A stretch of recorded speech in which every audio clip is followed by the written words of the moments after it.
احباب جماعت،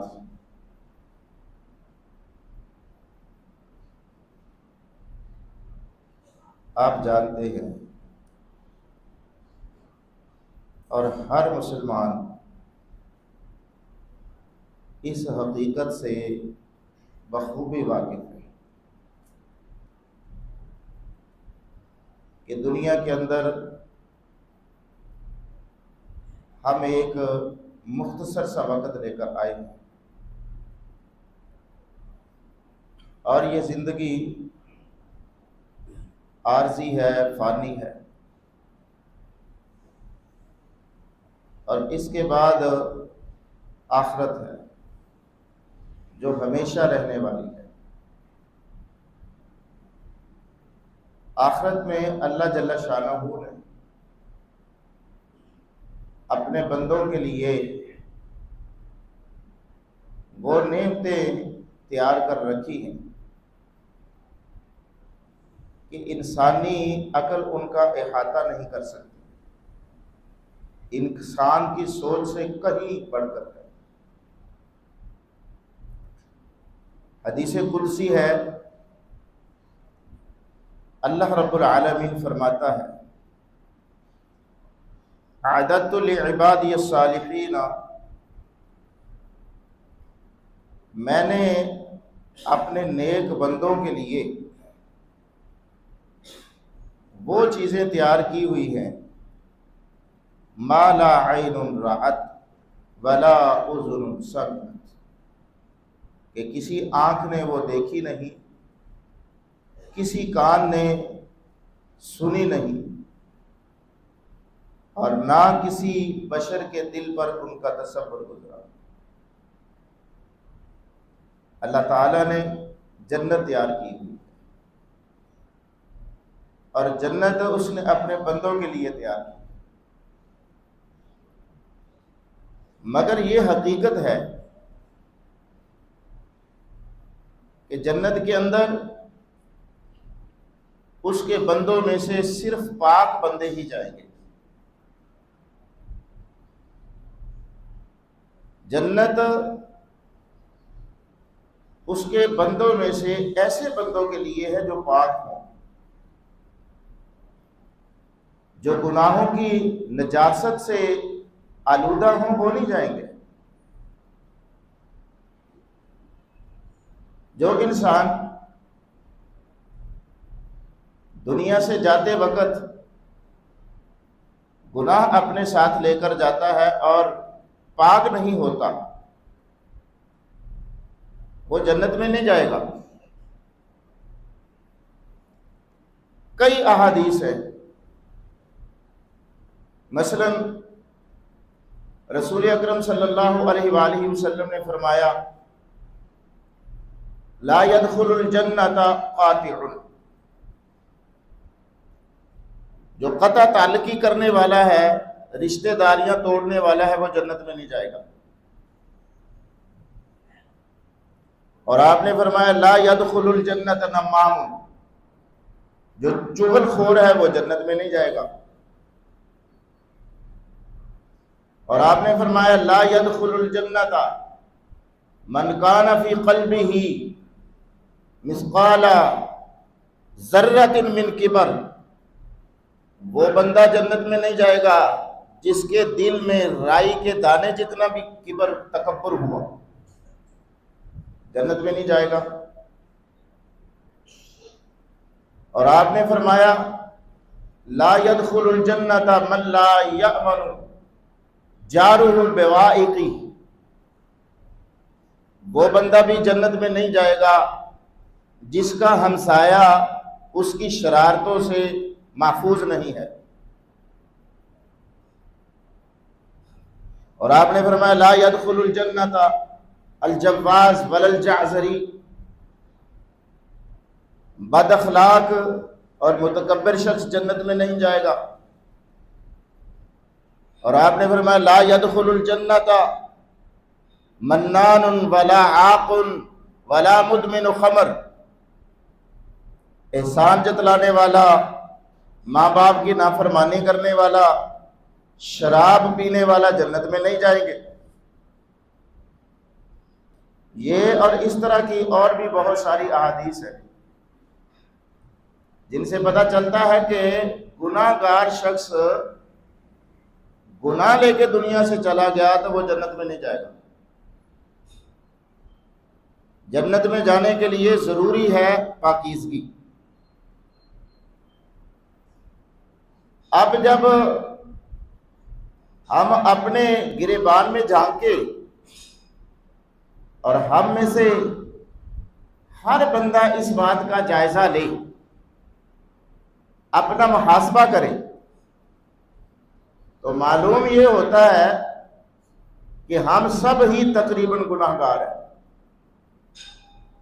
معصوم عن الخطا کوئی بھی نہیں ہے ہم میں سے، گناہوں سے پاک کوئی بھی نہیں ہے. ہم میں سے کوئی شخص ایسا نہیں ہے جس سے کوئی نہ کوئی گناہ سرزد نہ ہوا ہو. سبھی گناہ گار ہیں. ایک حدیث میں آتا ہے، حدیث قدسی ہے، اللہ تعالیٰ فرماتا ہے کلکم مذنب، تم سب گناہ گار ہو سوائے اس کے جسے میں عافیت دوں. اور سنن ترمذی کے اندر ایک حدیث ہے، آپ نے فرمایا ان تغفر اللہم ان تغفر جمع وَأَيُّ عَبْدٍ لَكَ لَا أَلَمَّ او کما قال، اللہ تو معاف کر دے تو بڑے بڑے گناہ معاف کر دے، اور تیرے بندوں میں سے کون سا ایسا بندہ ہے جس کا کوئی چھوٹا موٹا گناہ نہ ہو؟ کون سا ایسا بندہ ہے جس کا کوئی گناہ نہ ہو؟ تو معلوم یہ ہوا کہ کوئی بھی انسان ابن آدم انبیاء کرام کے علاوہ ایسا نہیں ہے جو معصوم ہو. سبھی گناہ گار ہیں، ہر کسی سے گناہ ہوتے ہیں. اور دوسری طرف جنت میں جانے کے لیے شرط یہ ہے کہ گناہ گار نہ ہو. جو گناہ گار ہوگا وہ جنت میں نہیں جائے گا. اور یہاں صورتحال یہ ہے کہ ہر شخص ہی گناہ گار ہے اور گناہ گار جنت میں نہیں جائے گا. تو پھر کیا معاملہ بنتا ہے؟ احادیث، قرآن مجید اور احادیث سے جو بات سمجھ میں آتی ہے وہ یہ ہے کہ جنت میں جانے کی دو صورتیں ہیں. ایک صورت تو یہ ہے کہ ہم دنیا کے اندر اپنا تزکیہ کر لیں، دنیا کے اندر اپنے آپ کو گناہوں سے صاف کر لیں، اپنی صفائی کر لیں، اللہ سے سچے دل سے توبہ کر لیں، معافی مانگ لیں. جب دنیا سے جائیں تو پاک صاف ہو کر دنیا سے جائیں. جو بندہ دنیا سے پاک صاف ہو کر گیا ہے گناہوں سے، جانے سے پہلے پہلے، موت سے پہلے پہلے اس نے توبہ کر لی تھی، معافی مانگ لی تھی، اپنا تزکیہ کر لیا تھا، امید ہے اللہ تعالیٰ اس کو جنت میں بھیجے گا. یہ پہلی صورت ہے. جنت میں جانے کی پہلی صورت یہ ہے کہ یہاں دنیا کے اندر ہم اپنا تزکیہ کر لیں، دنیا کے اندر اللہ سے معافی مانگ لیں، اپنے گناہ معاف کروا دیں، کیونکہ وہ غفور الرحیم ہے. جب بندہ سچے دل سے اس سے معافی مانگتا ہے تو وہ معاف کر دیتا ہے. اگر کسی نے شرک کیا ہے، کفر کیا ہے، سچے دل سے اس سے معافی مانگے تو وہ کفر شرک بھی معاف کر دیتا ہے. قتل کیا ہے، بدکاری کی ہے، سچے دل سے توبہ کر لیتا ہے، وہ معاف کر دیتا ہے. ایک بندے نے 100 آدمیوں کو قتل کیا تھا، پھر اس نے سچے دل سے معافی مانگ لی، اللہ نے اس کو بھی معاف کر دیا تھا. تو یہ حقیقت ہے کہ بندہ دنیا سے جانے سے پہلے پہلے اپنا تزکیہ کر لے. جب دنیا سے جائے تو پاک صاف ہو کر دنیا سے جائے. دوسری صورت یہ ہے جنت میں جانے کی کہ اگر دنیا میں تزکیہ نہیں کیا، دنیا میں معافی نہیں مانگی، جب دنیا سے گیا تو گناہ ساتھ لے کر گیا، تو یہ دوسری صورت ہے کہ وہاں پھر آخرت میں اس کو دوزخ میں ڈالا جائے گا، دوزخ میں ڈال کر تزکیہ کیا جائے گا، دوزخ میں ڈال کر دھلائی کی جائے گی، صفائی کی جائے گی، اور جس وقت گناہوں کی میل کچیل سے یہ دھل جائے گا، صاف ہو جائے گا، تو پھر اللہ تعالیٰ دوزخ سے نکال کے جنت میں لے آئے گا۔ یہ دوسری صورت ہے جنت میں جانے کی۔ پہلی صورت یہ ہے کہ بندہ دنیا میں اپنا تزکیہ کر لے اور جانے سے پہلے پہلے، موت سے پہلے پہلے اپنے آپ کو صاف کر لے گناہوں سے۔ اور دوسری صورت یہ ہے کہ اگر دنیا میں تزکیہ نہیں کیا اور جس وقت گیا گناہوں کا بوجھ اپنے سر پر لے کر گیا، گناہوں کی گندگی اور نجاست میں لتھڑا ہوا تھا، اسی حالت میں چلا گیا، تو پھر دوزخ میں ڈالا جائے گا، جب صفائی ہو جائے گی تو پھر دوزخ سے نکال کر جنت میں بھیج دیا جائے گا۔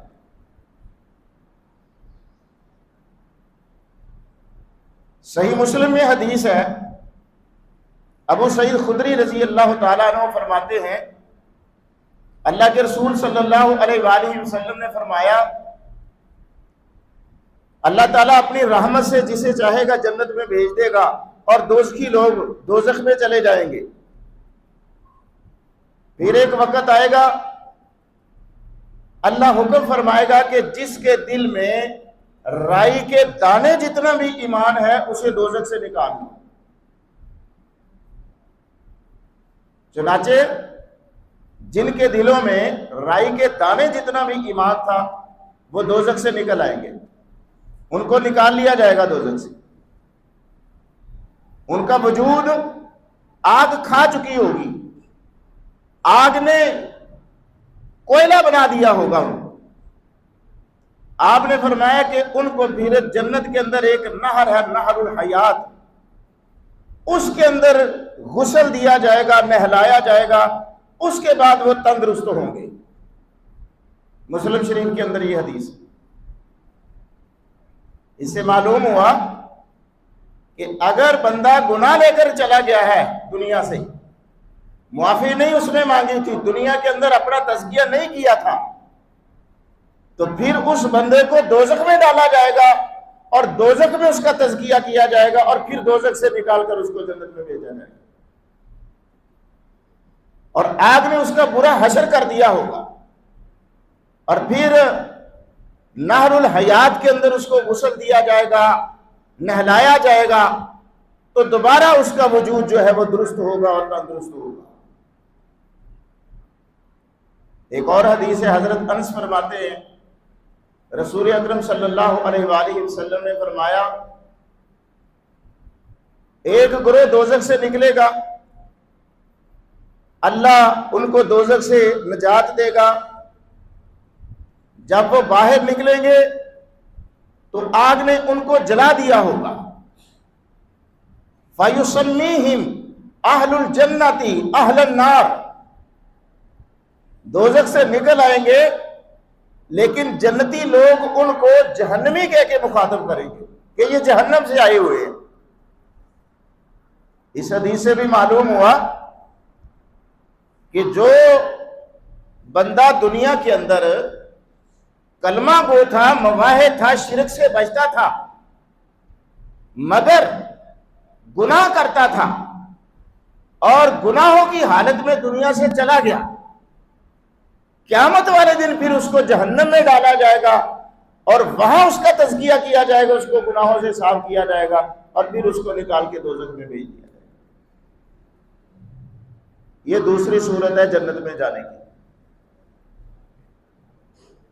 بعض دلائل سے جنت میں جانے کی ایک تیسری صورت بھی سامنے آتی ہے، وہ یہ ہے کہ اللہ رب العالمین بغیر حساب کے جنت میں بھیج دے گا۔ حدیث میں آتا ہے اللہ کے رسول صلی اللہ علیہ وآلہ وسلم نے فرمایا،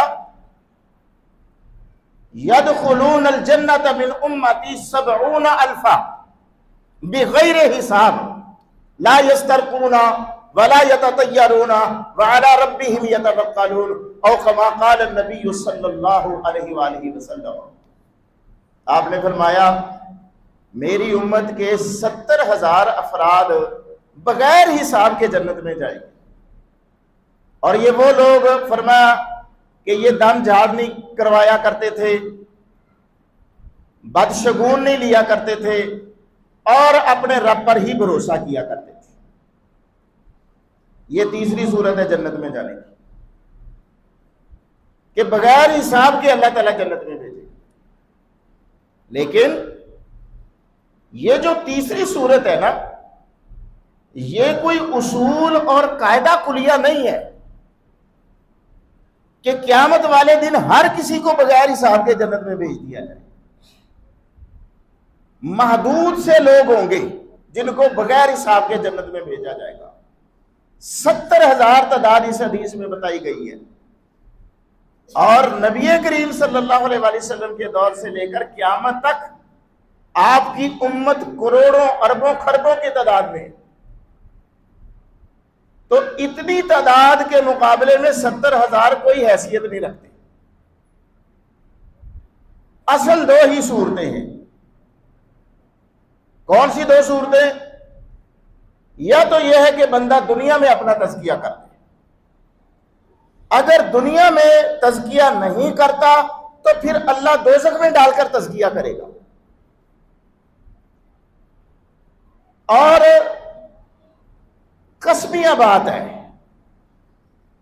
یہ جو دوسری صورت ہے، ہم میں سے کوئی بھی شخص اس کی طاقت اور ہمت نہیں رکھتا۔ ہم میں سے کوئی اتنا قوی اور طاقتور نہیں ہے کہ جو اس دوسری صورت کہ دوزخ میں اس کی دھلائی کی جائے، دوزخ میں اس کی صفائی کی جائے، اور پھر وہاں سے نکال کر اس کو جنت میں بھیج دیا، اس کی کوئی بھی ہم میں سے طاقت نہیں رکھتا۔ اور یہ بھی یاد رکھیں کہ یہ مطلب نہیں ہے کہ دوزخ میں ڈالا جائے گا اور وہاں تزکیہ کر کے جنت میں بھیج دیا جائے گا کہ بس دوزخ میں گئے اور وہاں کا چکر لگا کے واپس آ گئے، ایسا بھی نہیں ہے۔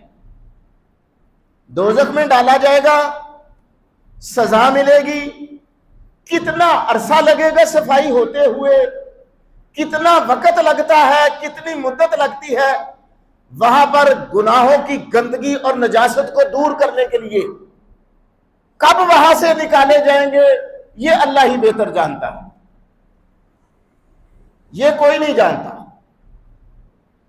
تو اس لیے ہم میں سے کوئی بھی شخص اس دوسری صورت کی طاقت نہیں رکھتا۔ کیوں؟ اس لیے کہ دوزخ بڑی ہیبت ناک، بڑی ہولناک، بڑی وحشت ناک جگہ ہے۔ قرآن مجید کے اندر سورۃ التحریم میں اللہ سبحانہ و تعالی نے فرمایا ہے، اعوذ باللہ من الشیطان الرجیم، یا ایھا الذین آمنوا قوا انفسکم واہلیکم نارا وقودها الناس والحجارہ علیہا ملائکۃ غلاظ شداد لا يعصون اللہ ما امرهم ویفعلون ما یؤمرون۔ ایمان والو، بچاؤ اپنے آپ کو بھی اور اپنے اہل خانہ کو بھی جہنم کی آگ سے۔ اس جہنم کی آگ کا ایندھن انسان اور پتھر ہے۔ علیہا ملائکۃ غلاظ شداد، جہنم کے اوپر جو فرشتے متعین ہیں، جو مقرر کیے گئے ہیں، جو پہرا دینے والے ہیں، جو نگرانی کرنے والے ہیں، غلاظ شداد، انتہائی تند مزاج اور انتہائی طاقتور۔ تند مزاج کسی کی چیخو پکار کو سن کر ان کو ترس نہیں آئے گا۔ کوئی شخص ان کے پاس جا کر ریکویسٹ کرے رو دھوئے کہ ہمیں نکلنے کا چانس دے دیا جائے، موقع دے دیا جائے، ان کو کوئی ترس نہیں آئے گا، اور کوئی شخص طاقت کے زور پر وہاں سے نہیں نکل سکے گا، انتہائی طاقتور ہے وہ فرشتے۔ یہ جہنم ہے۔ اور سورۃ الکہف کے اندر اللہ جل شانہ نے جہنم کے پانی کا تذکرہ کیا، فرمایا وَإِن يَسْتَغِيثُوا يُغَاثُوا بِمَاءٍ كَالْمُهْلِ يَشْوِي الْوُجُوهَ بِئْسَ الشَّرَابُ وَسَاءَتْ مُرْتَفَقًا۔ اگر وہ جہنمی پانی طلب کریں گے تو پگھلے ہوئے تانبے جیسا پانی ان کو دیا جائے گا جو چہروں کو بھون ڈالے گا۔ بئس الشراب، برا ہے وہ مشروب۔ اگر وہ پانی مانگیں گے تو جو پانی دیا جائے گا پینے کے لیے، وہ جو ہی چہروں کے قریب کریں گے تو چہروں کو بھون ڈالے گا۔ جہنم کوئی رہنے کی جگہ نہیں ہے، بری جگہ ہے۔ حدیث میں آتا ہے کہ قیامت والے دن جہنم کو لایا جائے گا، اس کی 70,000 لگامیں، اللہ کے رسول نے فرمایا لہا 70,000 زمام، 70,000 لگامیں، اور ہر لگام کو 70,000 فرشتوں نے پکڑا ہوگا۔ 70 ضربے 70، 4 ارب اور 90 کروڑ فرشتوں نے دوزخ کو پکڑا ہوا ہوگا، جو کھینچ رہے ہوں گے دوزخ کو، جو دوزخ کو اپنے قابو میں کر رہے ہوں گے۔ 4 ارب اور 90 کروڑ تعداد یہ بنتی ہے ان فرشتوں کی جنہوں نے جہنم کو پکڑا ہوا ہوگا۔ تو ہم میں سے کوئی بھی شخص اس بات کی طاقت نہیں رکھتا کہ وہ جہنم میں جائے، اسے بھیجا جائے اور جہنم کے اندر اس کا تزکیہ کیا جائے اور پھر اس کو جنت کے اندر بھیج دیا جائے۔ اور عذاب خفیف، جس شخص کو سب سے ہلکا عذاب ہوگا، اللہ کے رسول صلی اللہ علیہ وسلم نے بتایا، آپ نے فرمایا کہ اس بندے کے پاؤں کے تلوں کے نیچے جہنم کی آگ کے 2 کوئلے رکھے جائیں گے، اور ان کوئلوں کی وجہ سے اس کا دماغ ہنڈیا کی طرح جوش مار رہا ہوگا۔ میرے بھائیوں، میرے عزیز ساتھیوں، جہنم ایسی جگہ ہے کہ اس کی طرف تو اللہ تعالیٰ نظر بھی نہ ہماری کرے۔ اس کے اندر جانا، وہاں پر پتہ نہیں کب تک سزا کا بھگتنا، یہ تو بہت بڑی بات ہے۔ جہنم کی اندر تو، جہنم کی طرف تو دیکھنا ہی بہت بڑی ہولناکی والی بات ہے۔ اللہ اس کی طرف نظر بھی نہ کرے ہماری۔ تو یہ جو دوسری صورت ہے، ہاں دنیا کے اندر شیطان دھوکہ دے سکتا ہے۔ کیا دھوکہ؟ کہ آج میں نے 5 نمبر وہاں مسجد میں درس سنا تھا، وہاں پر جو درس دینے والا بندہ تھا اس نے بتایا تھا کہ ایک نہ ایک دن جہنم سے نکال کر جنت میں بھیج دیے جائیں گے، لہذا جو مرضی کرو۔ یہ دھوکہ شیطان ہے، یہ دھوکہ ہے، اور بے شمار افراد اس دھوکے میں مبتلا ہے۔ آئیں گے مسئلہ پوچھیں گے، اے جی ذرا یہ بتائیے، ایک نہ ایک دن تو نکل ہی جائیں گے نا جنت دوزخ سے، ایک نہ ایک دن تو جنت میں آ ہی جائیں گے نا۔ لو، یہ اس کی تیاری کر رہی ہے، یعنی دنیا کے اندر ہی اپنے آپ کو دوزخ میں جانے کے لیے تیار کر رہے ہیں۔ او اللہ کے بندو، دوزخ انتہائی وحشتناک، ہولناک جگہ ہے، ساعت مسیرہ ہے، بہت بری جگہ ہے، اور وہاں پر کتنا عرصہ لگتا ہے دھلائی ہوتے ہوئے، کتنے وقت میں سزا مکمل ہوگی گناہوں کی، یہ میں اور آپ نہیں جانتے۔ تو ایک ہی صورت رہ جاتی ہے، وہ یہ ہے کہ یہاں دنیا کے اندر ہم اپنا تزکیہ کرتے ہیں، دنیا کے اندر اللہ تعالیٰ سے سچے دل سے معافی مانگ لے۔ دیکھیں موت کا کوئی پتہ نہیں ہے کہ کس وقت آ جائے، یہ نہیں ہے کہ ابھی بچپنا ہے جوان ہوں گے، جوان ہے تو بوڑھے ہوں گے، بوڑھے ہوں گے تو شدید بوڑھے ہوں گے پھر موت آئے گی، ایسا نہیں ہے۔ جوان بھی جا رہے ہیں، بوڑھے بھی جا رہے ہیں، سب جا رہے ہیں اپنی اپنی باری پر۔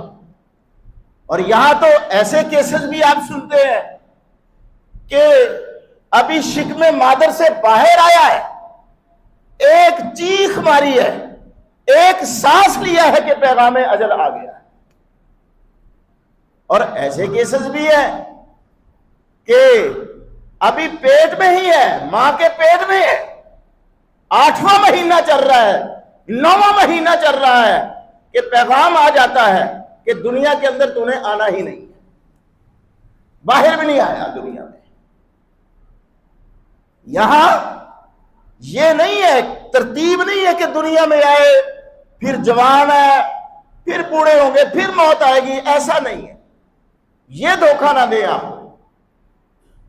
اس لیے جب موت کا وقت کسی کو پتہ نہیں ہے کہ کب آ جائے اور آنا بھی یقینی ہے، تو پھر کیا یہ بہتر نہیں ہے کہ ہم دنیا کے اندر اپنا تزکیہ کر لیں، دنیا سے جانے سے پہلے پہلے اپنے گناہ معاف کروا لیں، اللہ سے سچے دل سے معافی مانگ لیں، آئندہ کے لیے اپنی اصلاح کر لیں، اور جب دنیا سے جائیں گناہوں سے پاک صاف ہو کر جائیں، گناہوں کی گندگی، گناہوں کی نجاست، گناہوں کی میل کچیل ہمارے وجود کے اوپر نہ ہو۔ میں نے سورۃ الاعلیٰ کی چند آیات تلاوت کی، ان میں اللہ نے کیا فرمایا؟ قد افلح من تزکا وذکر اسم ربہ فصلی بل تؤثرون الحیاۃ الدنیا والآخرۃ خیر وابقی قد افلح من تزکا، یقیناً فلاح پا گیا وہ شخص جس نے دنیا کے اندر اپنا تزکیہ کر لیا، تزکیہ کر لیا، اپنے وجود کو گناہوں سے صاف کر لیا، وہ کامیاب ہو گیا۔ اللہ فرما رہے ہیں کہ وہ کامیاب ہے، دنیا کے اندر ہی اس نے اپنے آپ کو غسل دے لیا، گناہوں سے صفائی حاصل کر لی۔ ایک اور مقام ہے قرآن کا، والشمس وضحاها والقمر اذا تلاها والنهار اذا جلاها والليل اذا يغشاها والسماء وما بناها والارض وما طحاها ونفس وما سواها فألهمها فجورها وتقواها قد افلح من زکاها وقد خاب من دساها۔ 11 قسمیں اٹھائی اللہ تعالیٰ نے، ایک نہیں دو نہیں، بلکہ قرآن کا یہ واحد مقام ہے جہاں تسلسل کے ساتھ پوری 1 درجن کے قریب قسمیں اٹھائی، 11 قسم۔ قسم ہے سورج کی اور اس کی دھوپ کی، قسم ہے چاند کی، قسم ہے رات کی، قسم ہے آسمان کی اور آسمان کو بنانے والے کی، قسم ہے زمین کی اور زمین کو بچھانے والے کی، قسم ہے نفس کی اور اس ذات کی جس نے اس نفس کو درست کیا۔ 11 قسمیں اٹھائی اور پھر فرمایا قد افلح من زکاہا وقد خاب من دساہا۔ کامیاب وہ ہے جس نے دنیا کے اندر اپنا تزکیہ کر لیا، دنیا میں اپنے آپ کو گناہوں سے پاک صاف کر لیا، وہ کامیاب ہے۔ اور اصل کامیابی یہ ہے کہ اللہ دوزخ سے بچا لے اور جنت میں داخل کر دے، دوزخ سے بچ جائے اور جنت میں چلے جائے، یہ کامیابی۔ اللہ فرما رہے یہ کبھی کامیابی کیسے ملتی ہے؟ دنیا کے اندر اپنا تزکیہ کر لینا۔ صحابہ کرام کی طرف دیکھیں، کتنی فکر ہے اور کتنا ڈر اور خوف ہے۔ سیدنا عمر بن عاص رضی اللہ تعالی عنہ، صحیح مسلم میں حدیث ہے، اللہ کے رسول صلی اللہ علیہ وآلہ وسلم کے پاس آئے کہ اللہ کے رسول اپنا دایاں ہاتھ آگے کیجئے، میں بیعت کرنا چاہتا ہوں۔ آپ نے اپنا ہاتھ بڑھایا، عمر بن عاص رضی اللہ تعالیٰ عنہ نے اپنا ہاتھ پیچھے کھینچا، آپ نے فرمایا ما لک یا عمر، اے عمر بن عاص کیا معاملہ ہے؟ خود ہی کہا کہ ہاتھ آگے کیجئے، میں نے ہاتھ آگے کیا تو تم نے اپنا ہاتھ پیچھے کر لیا۔ کہنے لگا اللہ کے رسول ایک شرط لگانی چاہتا ہوں، ایک شرط پر بیعت کرنا چاہتا ہوں۔ کیا شرط ہے؟ شرط یہ ہے کہ ماضی کے اندر میرے جتنے گناہ ہوئے ہیں وہ سارے اللہ معاف کر دے، پھر میں بیعت کروں گا۔ گناہوں سے میں صاف ہو جاؤں، گناہوں سے پاکیزگی مل جائے، میرا وجود گناہوں سے صاف ہو جائے، پھر میں بیعت کروں گا۔ مطلب یہ کہ اگر بیعت کے بعد بھی، اسلام قبول کرنے کے بعد بھی وہ گندگی جسم کے اوپر رہی تو پھر کیا فائدہ اسلام قبول کرنے کا؟ آپ نے فرمایا عمر اما علمت ان الاسلام یہدم ما کان قبلہ وان الہجرۃ تہدم ما کان قبلہ وان الحج یہدم ما کان قبلہ۔ تجھے معلوم ہونا چاہیے کہ اسلام اپنے سے پہلے گناہ معاف کر دیتا ہے۔ جب بندہ اسلام قبول کرتا ہے تو ماضی میں جو کچھ اس نے کیا اللہ اس کو معاف کر دیتا ہے۔ مطلب یہ کہ اس کا تزکیہ ہو جاتا ہے، اس کا جسم گناہوں سے پاک صاف ہو جاتا ہے۔ اور آپ نے فرمایا کیا تو جانتا نہیں ہے کہ ہجرت بھی مغفرت کا سبب ہے اور حج بھی مغفرت کا سبب ہے۔ ایک اور صحابی ہے، نام ہے ماعز اسلمی، اللہ کے رسول صلی اللہ علیہ وآلہ وسلم کے پاس آتے ہیں اور آ کر کہتے ہیں طہرنی یا رسول اللہ، الفاظ ہے طہرنی، اللہ کے رسول مجھے پاک کر دے، میری طہارت کر دے، مجھے پاک کر دے۔ آپ نے فرمایا بھائی ہاکا ارجع، افسوس ہے، واپس چلے جاؤ، اللہ سے جا کے معافی مانگو، استغفار کرو۔ واپس ہوا، پھر کچھ دیر کے بعد آیا، پھر کہتا ہے طہرنی یا رسول اللہ، یا رسول اللہ میری طہارت کر دیجئے، مجھے پاک کر دیں۔ آپ نے پھر وہی جملہ کہا، فرمایا واپس جاؤ۔ 3 دفعہ ہوا، چوتھی دفعہ آپ کے پاس آیا، آپ نے فرمایا کس چیز سے طہارت مانگ رہا ہے؟ کون سا گناہ ہے جس سے طہارت مانگ رہے ہو؟ کہتا من الزنا، زنا سے طہارت کر، زنا کر بیٹھا ہوں، میں چاہتا ہوں کہ یہ گناہ یہاں دنیا کے اندر ہی دھل جائے، اللہ کی بارگاہ میں پہنچوں تو یہ گناہ میرے کندھوں پر نہ ہو، میرے زنا سے میری طہارت کر دی۔ آپ نے صحابہ کرام سے کہا ابھی جنون، یہ بندہ پاگل تو نہیں ہے؟ صحابہ کرام نے کہا کہ نہیں اللہ کے رسول پاگل نہیں ہے۔ آپ نے فرمایا اس نے شراب تو نہیں پی لی کہ نشے کی حالت میں یہ باتیں کر رہا؟ ایک صحابی اٹھا، اس نے اس کے منہ کے ساتھ منہ کیا، شراب کی کوئی بدبو نہیں آ رہی تھی۔ اس نے کہا نہیں اللہ کے رسول شراب نہیں پی، جس طرح سگریٹ پینے والے سگریٹ پیتے منہ سے بدبو آ رہی ہوتی، اسی طرح شراب پینے والا اس کے منہ سے بدبو آتی ہے۔ کہ اللہ کے رسول شراب بھی نہیں پی۔ آپ نے حکم دیا، فرمایا کہ اس کو لے جاؤ اور رجم کر دو۔ اسلام کے اندر یہ ہے، بعض گناہ ایسے ہیں کہ بندہ توبہ کر لے اللہ معاف کر دیتا ہے، اور بعض گناہوں پر سزائیں مقرر ہیں، جن میں سے ایک زنا بھی ہے۔ اگر کوئی زنا کر بیٹھتا ہے تو اس کی سزا یہ ہے کہ اگر غیر شادی شدہ ہے تو اس کو 100 کوڑے لگائے جائیں گے، 1 سال کے لیے جلا وطن کیا جائے گا، اور اگر شادی شدہ تھا تو پھر اس کو رجم کیا جائے گا۔ جس بندے کو یہ سزا مل جائے اس کا گناہ معاف ہو گیا دنیا کے اندر، اور جس کو یہ سزا نہیں ملی اس کا معاملہ اللہ کے حوالے ہے، اس کا معاملہ اللہ کے سپرد ہے، اس کو معافی ملے یا نہ ملے یہ کوئی پتہ نہیں ہے، یہ اللہ ہی بہتر جانتا ہے۔ لیکن جس کو دنیا کے اندر سزا مل گئی ہے اس کو آخرت میں سزا نہیں ملے گی۔ ماعز کو پریشانی لگی ہوئی ہے، اللہ کے رسول مجھے پاک کر دے، انسان ہے، صحابہ کرام بتقاضا بشریت کمیاں کوتاہیاں ہوئی ہیں، لیکن ہمارا یہ عقیدہ ہے کہ صحابہ کرام جتنے بھی تھے جب وہ دنیا سے گئے ہیں تو گناہوں سے پاک ہو کر گئے ہیں، وہ گناہ اپنے ساتھ نہیں لے کر گئے۔ غلطیاں ہوئی بعد سے، وہ فرشتے نہیں تھے، اور ہمارا روافض کی طرح معصوم ہونے کا عقیدہ بھی نہیں ہے، ان سے کمیاں کوتاہیاں ہوئی، انسان تھے، لیکن دنیا سے جانے سے پہلے انہوں نے اپنی طہارت کی۔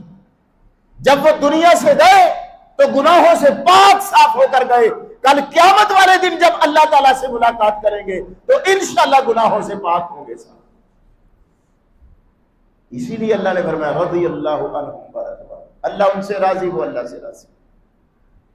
آپ نے فرمایا لے جاؤ اس کو رجم کر دو، اس کو رجم کیا گیا ماعز کو۔ دوسرا یا تیسرا دن تھا رجم کیے ہوئے، آپ نے صحابہ سے فرمایا استغفروا لماعز ابن مالک، ماعز کے لیے استغفار کرو، دعائے رحمت کرو ماعز کے لیے اللہ تعالیٰ سے۔ لقد تاب توبۃ لو قسمت بین امۃ لوسعتھم، ماعز نے ایسی توبہ کی ہے کہ اگر ایک امت کے گناہ گاروں پر تقسیم کر دی جائے تو سب کو وہ توبہ ڈھانپ دے۔ وہ چاہتے تھے ماعز رضی اللہ تعالی عنہ کہ یہ گناہ ہو گیا، کر بیٹھا سرزد ہو گیا، لیکن دنیا کے اندر اس کی صفائی ہو جائے۔ ایک دفعہ آپ نے واپس بھیجا، دوسری دفعہ واپس بھیج دیا، ٹال دیا، تیسری دفعہ، پھر جب چوتھی دفعہ آیا ہے تو آپ نے حد جاری کی ہے اس پر۔ ماعز دنیا کے اندر اپنے گناہ سے پاک ہو کر اللہ کی بارگاہ میں پہنچے۔ یہ تزکیہ نفس ہے۔ گناہ ہو جائے، کون ہے جو گناہوں سے پاک ہے؟ ہاں، دنیا سے جانے سے پہلے گناہوں کی صفائی ہو جانی چاہیے، اپنے وجود پر گناہ نہ لے کر جائے۔ یہی تو اللہ تعالیٰ ہمیں حکم دیتا ہے، یا ایھا الذین آمنوا اتقوا اللہ حق تقاتہ ولا تموتن الا وانتم مسلمون۔ مومنو، اللہ سے ڈرو جس طرح ڈرنے کا حق ہے، تمہیں موت آئے اللہ کی فرما برداری میں موت آئے، اسلام کی حالت میں موت آئے، اللہ کی فرما برداری میں موت آئے تمہیں۔ جب دنیا سے جاؤ تو اللہ کے فرما بردار بن کر جاؤ، گناہوں کی میل کچیر لے کر نہ جاؤ یہاں دنیا سے۔ اگر گناہوں کی میل لے کر چلے گئے یہاں سے تو پھر یاد رکھو، پھر دوزخ کے اندر دھلائی ہوگی، وہاں پر صفائی ہوگی۔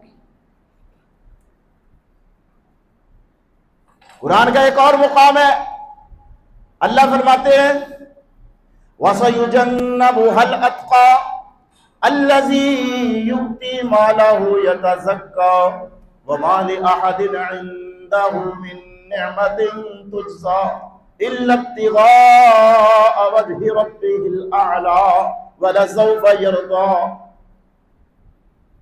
وَسَيُجَنَّبُهَا الْأَتْقَى، ان قریب جو سب سے بڑا متقی ہے وہ اس سے بچا لیا جائے گا۔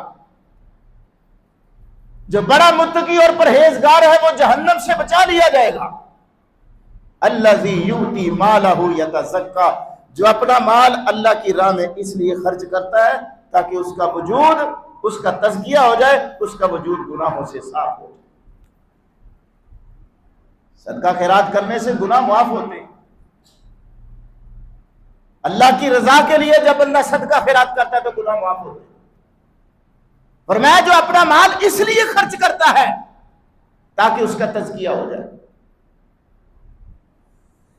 مفسرین کا اجماع ہے اس بات پر، ثقہ اور صحیح العقیدہ مفسرین کا، کہ ان آیات کے اولین مخاطب سیدنا صدیق اکبر رضی اللہ تعالیٰ عنہ، ابو بکر صدیق، اور ان کے بعد پھر امت کا ہر فرد اس کا مخاطب ہے جس کے اندر یہ صفات پائی جائے۔ اول مخاطب ابو بکر صدیق ہے۔ ابو بکر صدیق رضی اللہ تعالیٰ عنہ نے اپنا مال خرچ کیا اللہ کی رضا کے لیے، غلاموں کو خریدتے، ان کو آزاد کرتے، جو کمزور غلام ہوتے، جو اب آزادی نہ حاصل کر سکتے، اسلام قبول کرتے اور اسلام کی وجہ سے ان کو ستایا جاتا، ابو بکر صدیق ان کو خرید کر آزاد کرتے۔ پیغمبر علیہ السلام اعلان کرتے کوئی مہم درپیش ہے، قافلہ تیار کرنا ہے، ابو بکر صدیق رضی اللہ تعالی عنہ اپنا مال خرچ کرتے۔ عزیز و اقارب کے اندر، رشتہ داروں کے اندر کوئی کمزور ہے، ماڑا ہے، غریب ہے، ابو بکر صدیق رضی اللہ تعالی عنہ اس کے اوپر خرچ کرتے۔ اپنی فیملی میں سے، اپنے رشتہ داروں میں سے بعض افراد ایسے تھے جن کو ماہانہ خرچہ دیا کرتے تھے۔ الذی یؤتی مالہ یتزکا، کیوں خرچ کرتے تھے؟ تاکہ اللہ کی بارگاہ میں جائے، پاک صاف ہو کر اللہ کی بارگاہ میں پیش ہو۔ تو میرے بھائیوں، دنیا سے جانے سے پہلے تزکیہ ضروری ہے۔ اس کے لیے ایک تو اپنے عقیدے کی اصلاح، عقیدے کے اندر شرک نہ ہو، دوسرا بدعات سے بچے، نبی کی سنت پر چلے، تیسری چیز یہ ہے کہ نماز کی پابندی رکھے۔ جو سورۃ الاعلیٰ کا مقام ہے، میں نے شروع میں تلاوت کیا، اس میں کیا ہے؟ قد افلح من تزکا وذکر اسم ربہ فصلی، کامیاب ہوا وہ جس نے اپنا تزکیہ کر لیا اور اپنے رب کا نام یاد کیا اور نماز پڑھی۔ تزکیہ ہوتا ہی اس وقت ہے جب بندہ نماز کی پابندی کرتا ہے۔ جو نماز کی پابندی نہیں کرتا، اپنے آپ کو تسلی تو وہ دے لے، لیکن اللہ کے ہاں وہ پاک صاف نہیں ہے، اس کا تزکیہ نہیں۔ تزکیے کے لیے ضروری ہے کہ بندہ نماز پنجگانہ کی پابندی کرے اور اللہ کی راہ میں حسب استطاعت خرچ کرتا رہے۔ اور پھر اس کے ساتھ ساتھ رب العالمین نے جو کام کرنے کا حکم دیا ہے، اپنی استطاعت کے مطابق ان میں سستی نہ کرے، ان پر عمل کرے، اور جن کاموں سے روکا ہے ان سے رکے اور ان سے بچے۔ یہ تزکیہ ہوگا انشاءاللہ۔ اگر ہمارا دنیا کے اندر تزکیہ ہو گیا تو اللہ کی بارگاہ میں جس وقت پہنچیں گے تو پاک صاف ہو کر پہنچیں گے، پاس سے گناہوں کی بدبو نہیں آ رہی ہوگی کہ جہنم کے اندر پھینکا جائے اور پھر وہاں سے صفائی کر کے جنت میں بھیج دیا جائے۔